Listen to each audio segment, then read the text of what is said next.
السلام علیکم ورحمۃ اللہ وبرکاتہ۔ محترم ناظرین کرام، آج محرم الحرام کی پہلی تاریخ ہے۔ محرم الحرام کا مہینہ اسلامی تاریخ کا سب سے پہلا مہینہ ہے، یہیں سے نئے سال کی ابتدا ہوتی ہے۔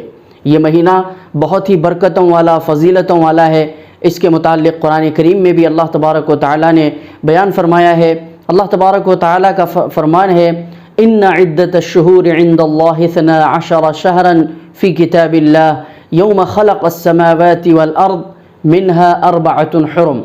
اس آیت کریمہ کا ترجمہ یہ ہے کہ بے شک اللہ کے یہاں مہینوں کی گنتی 12 ہے، اس وقت سے ہے جب سے اللہ تبارک و تعالیٰ نے آسمان اور زمین کو پیدا کیا۔ ان میں سے 4 مہینے بہت ہی ادب اور احترام کے لائق ہیں۔ اس آیت سے معلوم ہوتا ہے کہ محرم الحرام کا مہینہ یہ حرمت والے مہینوں میں سے ایک ہے۔ حرمت والے مہینے 4 ہیں، ذی القعدہ، ذی الحجہ، محرم اور رجب۔ یہ 4 مہینے وہ ہیں جو اللہ کے نزدیک بہت ہی قابل احترام ہیں، بہت ہی ادب اور احترام کے لائق ہیں۔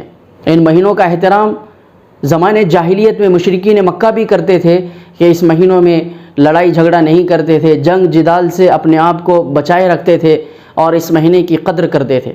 محرم کا مہینہ بہت ہی فضیلتوں والا، برکتوں والا ہے، یہاں تک کہ اس مہینے میں روزہ رکھنے کی بہت فضیلت احادیث میں وارد ہوئی ہے۔ مسلم شریف کی روایت ہے، نبی علیہ الصلاۃ والسلام ارشاد فرماتے ہیں کہ افضل الصیام بعد رمضان شہر اللہ المحرم، کہ رمضان کے بعد سب سے بہتر مہینہ روزہ رکھنے کے لیے وہ محرم یعنی اللہ کا مہینہ ہے۔ اس مہینے کی فضیلت کے لیے صرف اتنا کافی ہے کہ نبی علیہ الصلاۃ والسلام نے اس مہینے کو شہر اللہ کہا ہے، یعنی اللہ کا مہینہ کہا ہے۔ حضرت علی رضی اللہ تعالیٰ عنہ سے مروی ہے، وہ فرماتے ہیں کہ ایک مرتبہ نبی علیہ الصلاۃ والسلام کی خدمت میں ایک شخص حاضر ہوا اور عرض کیا کہ اللہ کے نبی صلی اللہ علیہ وسلم، رمضان کے مہینے کے علاوہ اگر کسی دوسرے مہینے میں روزہ رکھنا چاہوں تو آپ میرے لیے کون سا مہینہ تجویز فرمائیں گے؟ تو نبی علیہ الصلاۃ والسلام نے ارشاد فرمایا کہ اگر آپ رمضان کے مہینے کے علاوہ کسی اور مہینے میں روزہ رکھنا چاہتے ہو تو سب سے بہتر مہینہ وہ محرم الحرام کا مہینہ ہے، اس لیے کہ یہ اللہ کا مہینہ ہے۔ ان روایتوں سے معلوم ہوتا ہے کہ محرم الحرام کا مہینہ بہت ہی برکتوں والا، فضیلتوں والا اور اہمیت کا حامل ہے۔ جب یہ مہینہ اتنی فضیلتوں والا اور برکتوں والا ہے اور اللہ تبارک و تعالیٰ کا یہ جب مہینہ ہے تو یقیناً اس کے کچھ نہ کچھ مخصوص اعمال ہوں گے۔ اگر ہم حدیث کے ذخیرے کا مطالعہ کرتے ہیں تو ہمیں معلوم ہوتا ہے کہ 3 قسم کے اعمال اس مہینے میں کرنی چاہیے۔ سب سے پہلے تو روزہ رکھنا چاہیے، روزہ رکھنے کا اہتمام کرنا چاہیے، اس لیے کہ رمضان کے بعد سب سے افضل کوئی مہینہ روزہ رکھنے کے لیے ہے تو وہ محرم الحرام کا مہینہ ہے۔ تو یقیناً یہ روزے ہماری عبادت اور ہمارے اعمال نامے میں اضافے کا ضرور ذریعہ بنیں گی۔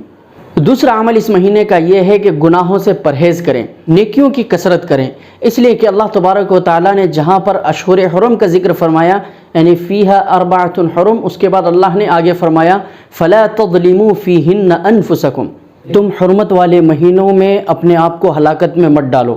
یعنی یہ حرمت والے مہینے ہیں، یہ احترام کے مہینے ہیں، ادب کے مہینے ہیں، اس میں ہم اگر گناہ کریں گے، اس میں اگر ہم اللہ کی نافرمانی کریں گے تو یہ دوسرے مہینوں کے مقابلے میں بہت زیادہ برا عمل ہوگا۔ یہی وجہ ہے علامہ ابن کثیر رحمۃ اللہ علیہ نے اپنے تفسیر میں بھی ایک جگہ لکھا ہے کہ محرم کے مہینے میں گناہ کرنا دوسرے مہینوں میں گناہ کرنے سے زیادہ برا ہے، جیسے حرم پاک میں گناہ کرنا دوسری جگہوں میں گناہ کرنے کے مقابلے میں بہت زیادہ برا ہے۔ اس لیے اس ماہ مبارک کا احترام کرنا چاہیے اور اس میں کثرت سے نیکی کرنے کی کوشش کرنا چاہیے، برے اعمال سے بچنے کی کوشش کرنی چاہیے۔ تیسرا عمل اس مہینے کا یہ ہے کہ اس مہینے میں کثرت سے توبہ اور استغفار کا اہتمام ہو، اس لیے کہ توبہ اور استغفار اللہ کا بہت ہی پسندیدہ عمل ہے۔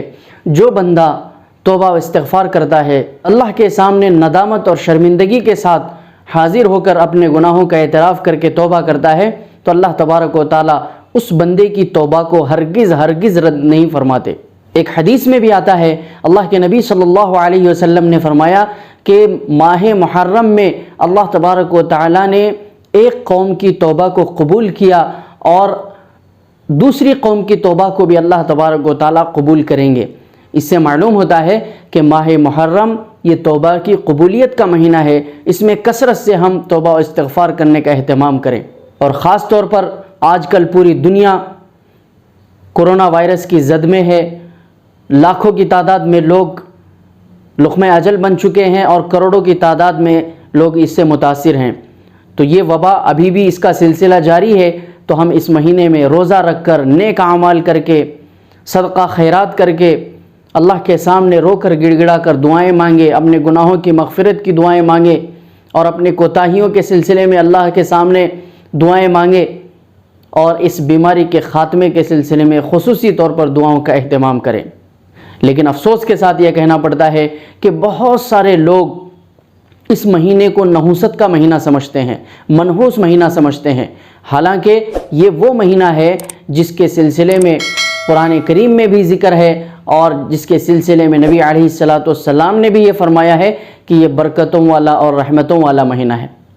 لیکن بہت سے مسلمان اس کو منحوس مہینہ شمار کر کے اس مہینے میں شادی بیاہ نہیں کرتے، اس مہینے میں کہیں سفر نہیں کرتے، اس مہینے میں نئے کاروبار کا آغاز نہیں کرتے۔ یہ وہ خیالات ہیں جو بالکل جہالت پر مبنی ہیں، اس کی کوئی حقیقت نہیں ہے۔